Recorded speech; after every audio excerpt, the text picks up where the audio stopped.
So what happened here then?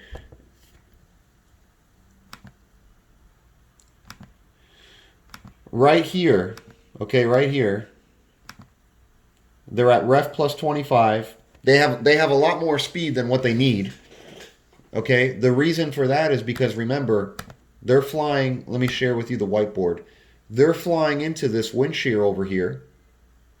Okay, and when they fly into the shear, they're taking on an increase in performance. They're taking on a headwind, right? So the auto throttle says, "Hey, we're supposed to do 140. I just took on a 20 knot shear or a 20 knot headwind. Now I'm doing 160 knots. I don't really need 160 knots." So it starts to pull power. And that's where we see in this video that I'm sharing with you here, right, that the EPR in this aircraft, which is the exhaust pressure ratio, it starts to reduce thrust. Now, here comes the shear. There's where it went dark. Let me show you where the angle of attack gets pretty high here. This is angle of attack.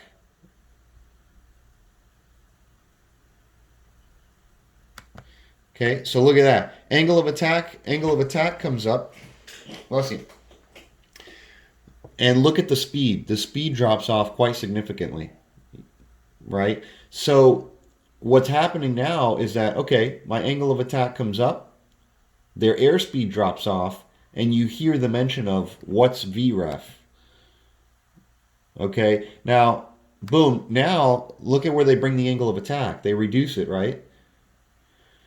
Because they need to regain the speed. That was the reason for that. But the angle of attack goes awfully low. Okay, so in terms of wind shear discussion, I'm going to pause it here for just a second and take us back to the whiteboard. The objective of wind shear, fighting a wind shear, is to maximize your angle of attack. Because if you maximize your angle of attack, and I'm gonna clear some of this out here. Okay, let me just clear all this up. Here's your airfoil, and I'm drawing with my finger, so it may not look very good. Okay, but that's your airfoil. With more angle of attack, you will have a higher lift vector.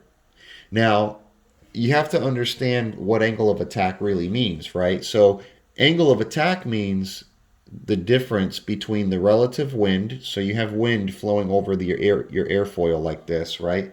Then you also have something called the zero lift line. Now the zero lift line is a line that almost, but not quite, bisects the wing. So it almost splits it in half. That's actually more the chord line. But what's happening now is between this black line and the relative wind, this angle that you see here, see that angle that's developed? Okay, this angle right there is your angle of attack. Your objective in a wind shear is to maximize your angle of attack. Now, I'm going to remove the airfoil that I drew, and I'm going to keep the relative wind line. Okay, now watch, if we increase the angle of attack by drawing the airfoil up higher like that. You see that? So now my zero lift line is over here. And now the angle between the relative wind and the zero lift line is all of this. See how much more of an angle that is now.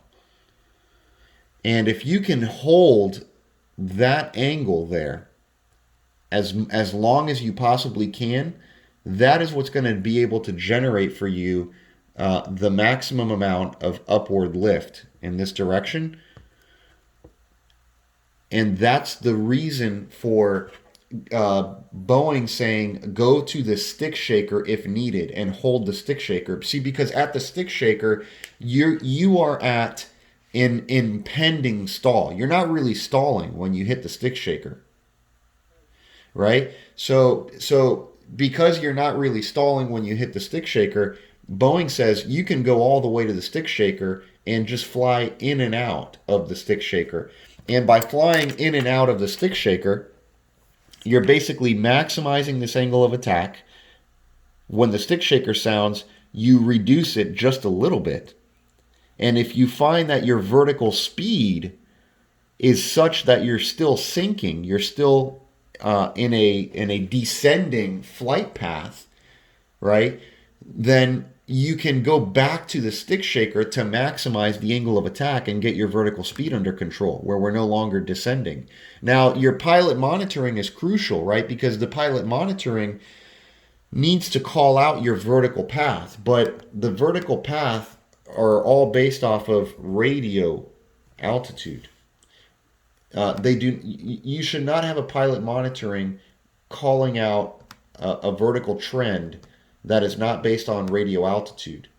If they're calling out vertical speed based off of the VSI, or they're calling out the altimeter and they see that you're climbing on the altimeter, that would actually be an erroneous call out, because see, the definition of a wind shear is what, right? It's a sudden change in wind direction and or speed over a relatively short distance of the atmosphere. So if they're looking at the VSI or they're looking at the altimeter, which is a pedostatic instrument that is subject to error with varying ambient conditions like that, they could be erroneously seeing a climb when you're actually really descending.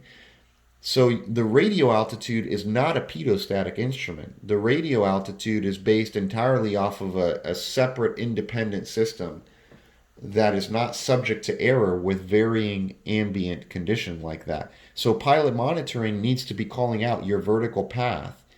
For example, they could say 500 feet climbing, 600 feet climbing, 700 feet climbing, 700 feet level, 700 feet descending. Those callouts are based off what they're looking at on the radio altitude readout.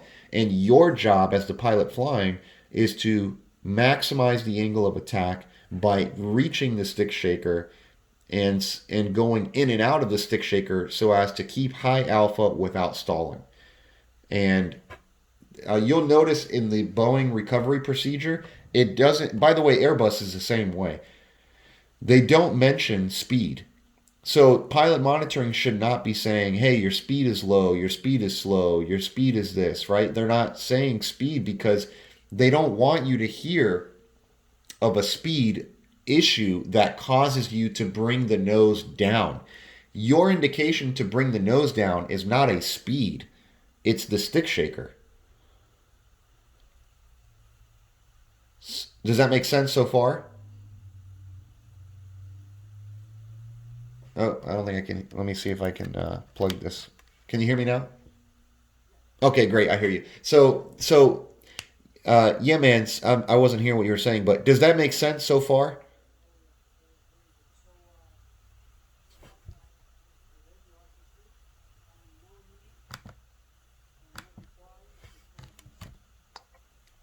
Correct. Correct. Actually, you are not supposed to, right, to call the speed. You're not supposed to call the speed out. No. Okay, speed.